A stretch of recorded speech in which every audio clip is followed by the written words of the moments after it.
Hey all, we'll see how to configure WebSphere plugin in this class. So if you let me rewind. In previous class we have seen how to configure, how to deploy application in WebSphere. So our existing website or application is this one, 90 localhost 9081/snoop, and we have configured IBM HTTP Server, and it is up as well. So now after configuring plugin, we should be able to access this URL, localhost 9081/snoop, without keeping the port 9081. So after configuring plugin, we should be able to access URL just with localhost/snoop. So since we did not configure, we are getting error. So after configuring, so here with the help of plugin, we are integrating IBM HTTP Server with WebSphere. So with plugin, we can integrate with any of the web servers like IIS from Windows, or open source Apache web server. Any of the web server you can integrate using plugin. So let us see how to integrate with IBM HTTP Server with WebSphere application. So let us install the plugin. So we'll have a plugin software. We have to install that for the integration. This is the file I have received from IBM. You can download using this name. I have extracted it. So here is the file to install.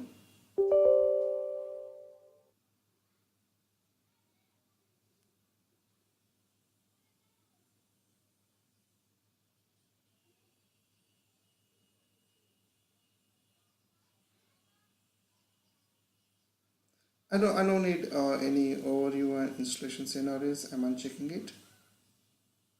I don't need starting guide, so I'm not checking it. Let us go ahead. Accepting the license.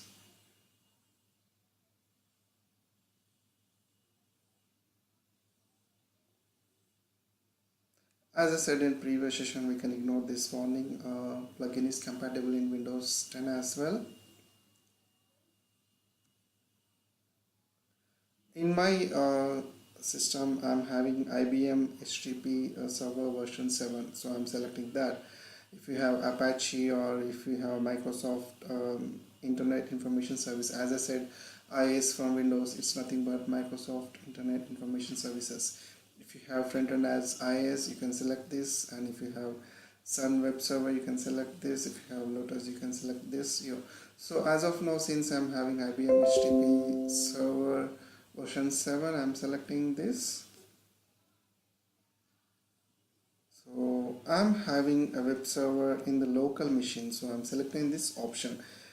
In general, in real time, you would be having a WebSphere application server in the remote. In such case, you can select remote and choose the web server or deployment manager server path, and you can configure plugin. So as of now, since I'm having in the same system, I'm selecting local and going ahead.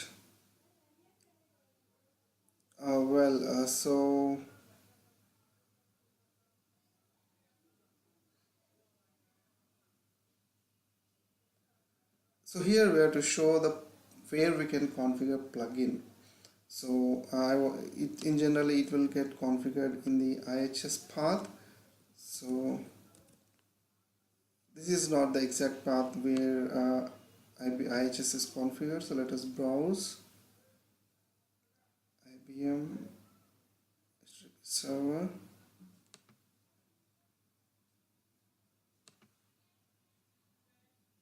Folder.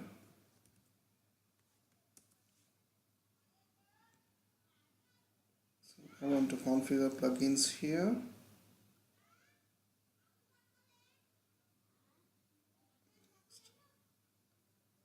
Installation of WebSphere application server. So this is not the actual path. Let me browse and keep the actual path.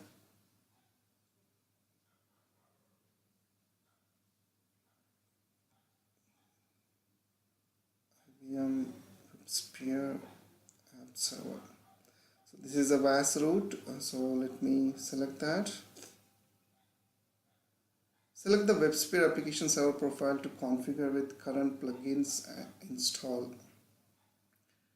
So I want to configure in app server 1. This is application server profile in which we are having application. So I want to select this app server 01.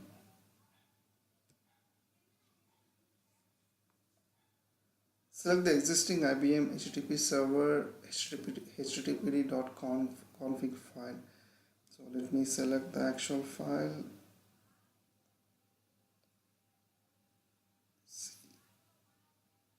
IBM server.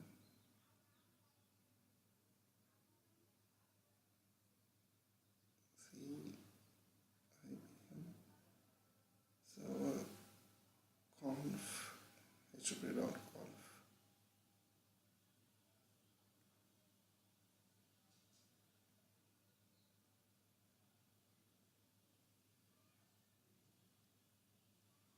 So this is the http.conf file of IHS, and this is the default port. 80 is the default port of IHS. Next, and web server. So in this this would be created web server 1. This would be created in WebSphere. So this helps for the synchronization between IHS and WebSphere. So I'm going ahead with the default name WebSphere 1, web server 1, and it's a plugin configuration file. So yes, it took the correct path. IBM HTTP server plugins config web server. Yes, I want to go with the same path. So this is a plugin configuration file. It would exist all the application details of the WebSphere and even IHS configuration details. And if you change any application configurations in WebSphere, we need to update this file. I'll show how to synchronize those things after configuration. So this is a summary. Web server to configure, web server definition, profile name to which we are integrating, and this is a plugin configuration file. So let us go ahead.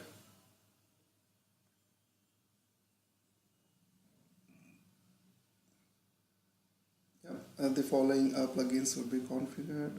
Let us go ahead.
Okay, so Plugin configuration seems like completed.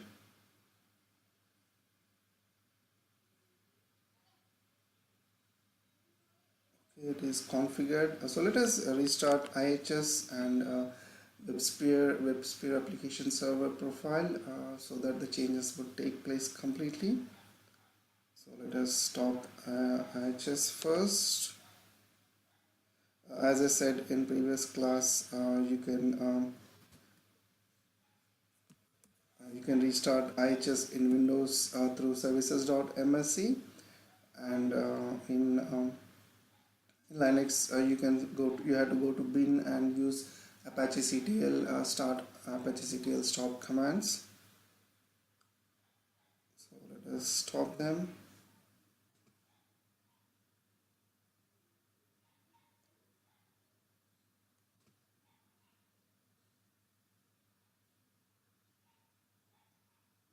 Let me stop WebSphere as well.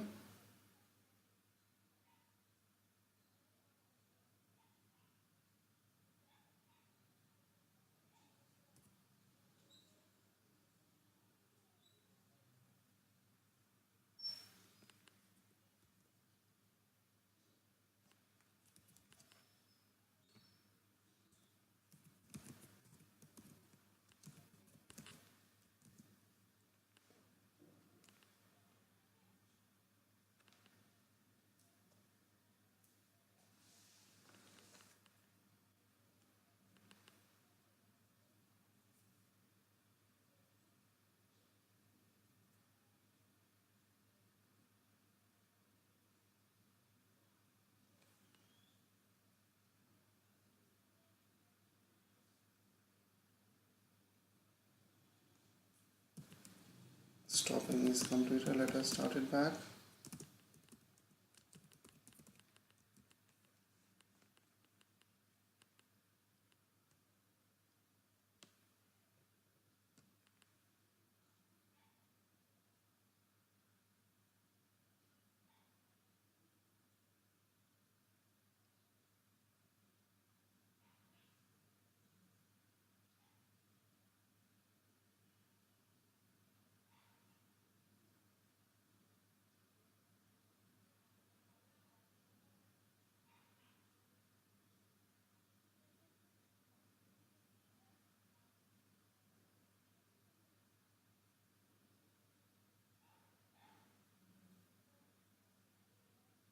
Yeah, I have restarted WebSphere. So let us access WebSphere first and see the configurations.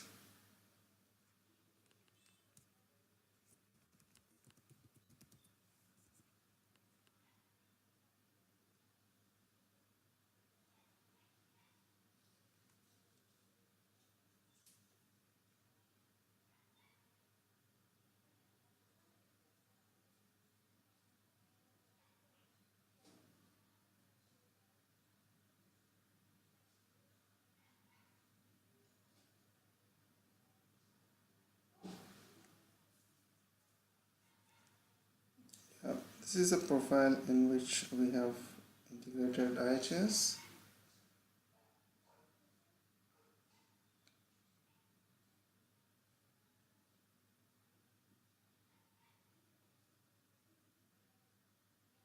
So after configuring a plugin, you will get web servers here.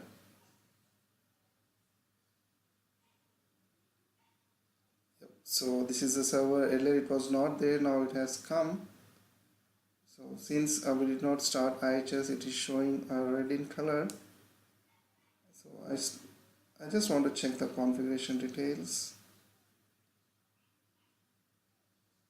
Yeah, if you did see web server 1. Yeah, the service name it took is v8.5. Our WebSphere version is 8.5. It's being that it took IHS 8.5, but our IHS is 7.0. So let us copy our IHS service name. So our IHS service name is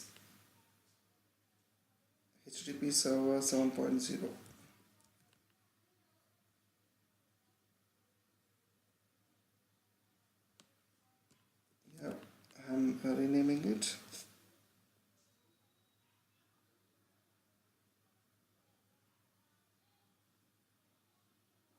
restore it is same.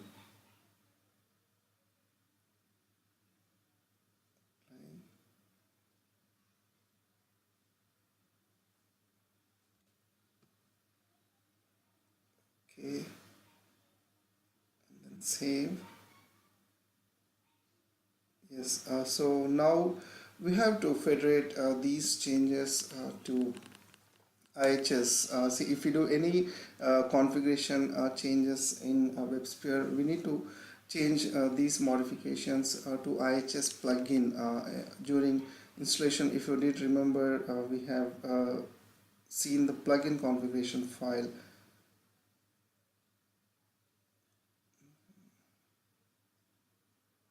Plugins and config web server. So plugin-cfg.xml, we need to propagate the changes to this file. So those things we can do through console. Since we have done some changes, click on it and then on generate plugin.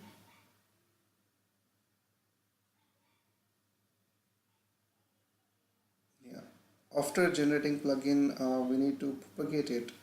So now we need to propagate plugin. So everything is green. Uh, the propagation of the plugin configuration file is complete for the web server. Yeah, web server 1. So it's done. So since we have done some changes, let us restart our profile and check whether plugin has been configured perfectly.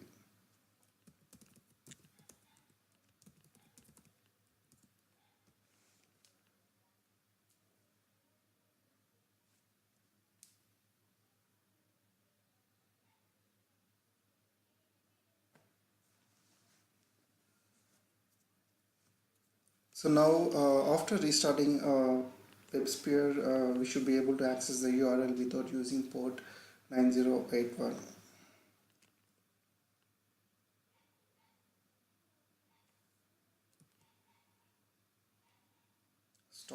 Stopping is completed. Let us start it back.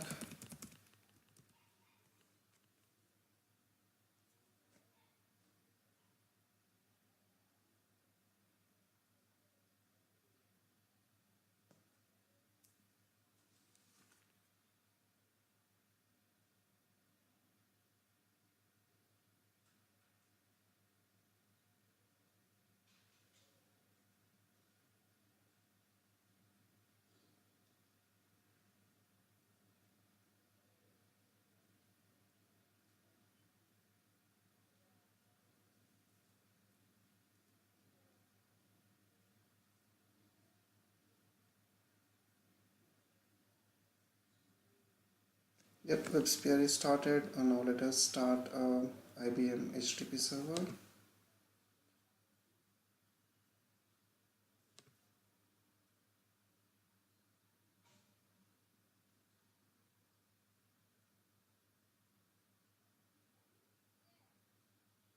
Yep, let us log into console and check everything is fine.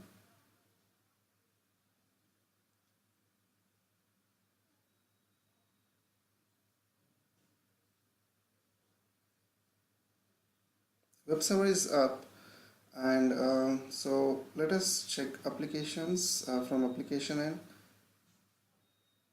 So we have this application, default application, and let us check manage modules.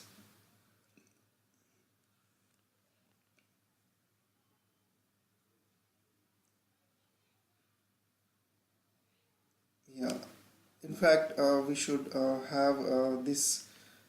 Yeah, it is already configured with web server 1. That's fine. So let us check the application. So we should be able to access this application without keeping 9081. So let us see that.